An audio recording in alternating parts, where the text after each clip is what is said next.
So, ito guys, yung aking chicken. And then, ito yung lettuce natin. Ay, meron tayo ditong 3 eggs. So, mamaya hati-hatiin natin yan sa maliit. Gagawa tayo ng salad guys. So, ayan, pasensya na. Medyo makalat pa.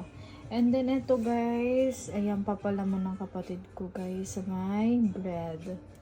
So, meron niyang sibuyas, itlog, tapos paminta, and then slight na lemon.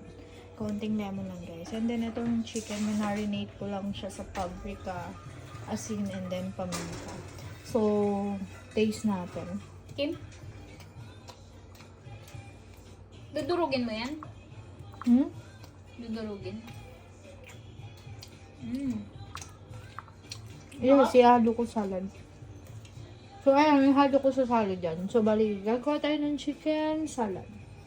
Sarap dyan.